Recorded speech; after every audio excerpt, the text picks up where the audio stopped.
ନମସ୍କାର ଦର୍ଶକ ବନ୍ଧୁ, ମୁଁ ଜୀବନ ସ୍ୱାଗତ କରୁଛି ମୋର ଆଜିର ଆଉ ଏକ ନୂଆ ଭିଡ଼ିଓରେ।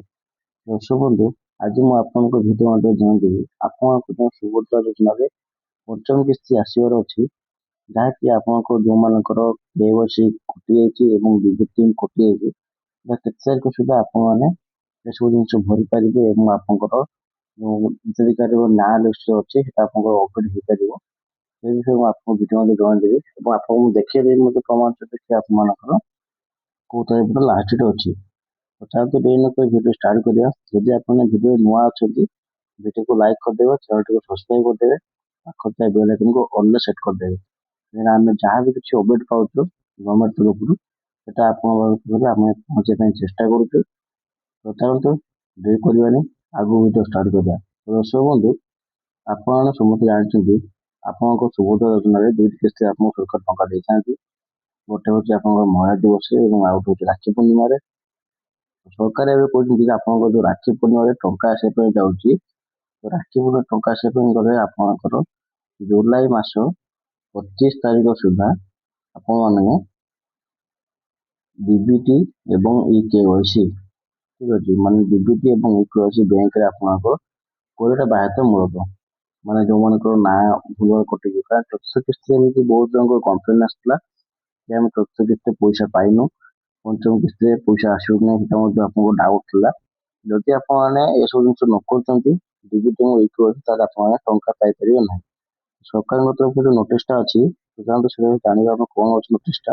ଦେଖନ୍ତୁ ଆପଣମାନଙ୍କର ଏଠି ଲେଖା ହେଇଛି କି ରାକ୍ଷୀ ପୂର୍ଣ୍ଣିମାରେ ଆପଣଙ୍କର ଆସିବାକୁ ଯାଉଛି ସୁଭଦ୍ରାର ପଞ୍ଚମ କିସ୍ତି। ଏଇଟା ଆପଣଙ୍କୁ ଲେଖା ହେଇଛି ପଞ୍ଚମ ସୁଭଦ୍ରା କିସ୍ତି ଆସିବା ପାଇଁ ଯାଉଛି ଏବଂ ସୁଭଦ୍ରା ଯୋଜନା ପାଇଁ ଉଚ୍ଚସ୍ତରୀୟ ସମୀକ୍ଷା ବୈଠକ ମଧ୍ୟ କରାଯାଉଛି ଉପର ଲେବୁଲରେ ଏବଂ ଜୁଲାଇ 25 ତାରିଖ ସୁଦ୍ଧା ଆପଣମାନଙ୍କର ଫିଲ୍ଡ ଇନକ୍ୱାରି ଏବଂ ବ୍ୟାଙ୍କର ଲିଙ୍କ ପ୍ରକ୍ରିୟା ଏ ଜିନିଷଟା ଆପଣଙ୍କୁ କରିବା ପାଇଁ ବାଧ୍ୟତାମୂଳକ କରାଯାଇଛି।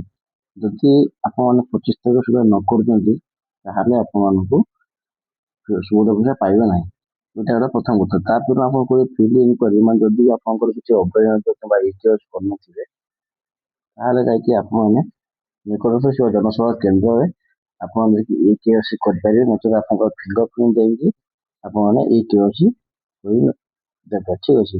ଏବଂ ଯଦି ବି ଆପଣଙ୍କର କିଛି ଅଭିଯୋଗ ଥିବ, ତାହେଲେ ଆପଣଙ୍କ ଇନକ୍ୱାରି ସମୟରେ ଆପଣ ଜଣାଇପାରିବେ। ମାନେ ଯାହା ବି ଆପଣଙ୍କ ସୁଭଦ୍ରା ଯୋଜନାରେ ଟଙ୍କା ପାଇବା ପାଇଁ ସେମାନେ ଯୋଗ୍ୟ, ସେମାନେ ଟଙ୍କା ପାଉନାହାନ୍ତି। ତ ଏସବୁ ଦିନ ଆପଣଙ୍କ ଫିଲ୍ଡ ଇନକ୍ୱାରି ଅଛି 25 ତାରିଖ ସୁଦ୍ଧା ହେବ, ସେଥିରେ ଆପଣଙ୍କର ଜାଣିପାରିବେ, ଠିକ୍ ଅଛି।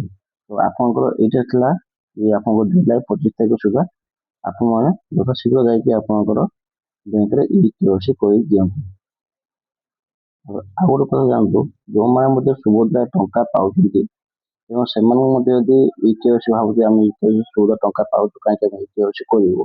ଦେଖନ୍ତୁ, ଆପଣଙ୍କର ଯଦି ସୁଭଦ୍ରା ଟଙ୍କା ପାଉଛନ୍ତି ଏବଂ ଆପଣମାନେ EKYC କରୁଛନ୍ତି, ତାହେଲେ ମଧ୍ୟ ଆପଣମାନଙ୍କର ପଞ୍ଚମ କିସ୍ତିରେ ଆପଣଙ୍କର କିଛି ମଧ୍ୟ ପ୍ରୋବ୍ଲେମ୍ ହେବ ନାହିଁ, ଯାହାକି ଆପଣମାନଙ୍କର ସବୁ କିଛି ଅଗ୍ରହ ହେଲେ ଆପଣଙ୍କ ଟଙ୍କା ଆପଣଙ୍କ ଆକାଉଣ୍ଟରେ ପହଞ୍ଚି ପାରିବ। ବାକି ଆପଣ DBT ଲିଙ୍କ କଥା କହୁଛନ୍ତି କି ଆପଣ ଜାଣିପାରନ୍ତି DBT ଲିଙ୍କ କେମିତି କରିବେ, ନହେଲେ ମୁଁ ଆଗକୁ ଗୋଟେ ନୂଆ ଭିଡ଼ିଓ ବନେଇଦେବି।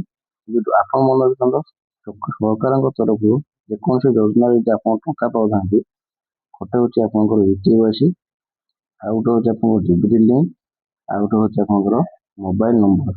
ଏ ତିନିଟା ଜିନିଷ ଯଦି ଆପଣଙ୍କର ଠିକ୍ ଠାକ୍ ଥିବ ଏବଂ ଆପଣଙ୍କର ଆଧାର କାର୍ଡ଼ ସବୁ ଜିନିଷ ଠିକ୍ ଠାକ୍ ଥିବ, ତାହେଲେ ଆପଣମାନେ ସରକାରଙ୍କ ତରଫରୁ ଯେକୌଣସି ଯୋଜନା ହବ ଆପଣମାନେ ଆରାମରେ ପାଇପାରିବେ। ଆଶା କରିବି କି ଆପଣଙ୍କୁ ଭିଡ଼ିଓ ଭଲ ଲାଗିଥିବ। ଯଦି ଭିଡ଼ିଓ ଭଲ ଲାଗିଥିବ ତ ଭିଡ଼ିଓକୁ ଲାଇକ୍ କରି ଚ୍ୟାନେଲଟି ସବସ୍କ୍ରାଇବ୍ କରିବା ପାଇଁ ଜମା ବି ଭୁଲନ୍ତୁ ନାହିଁ।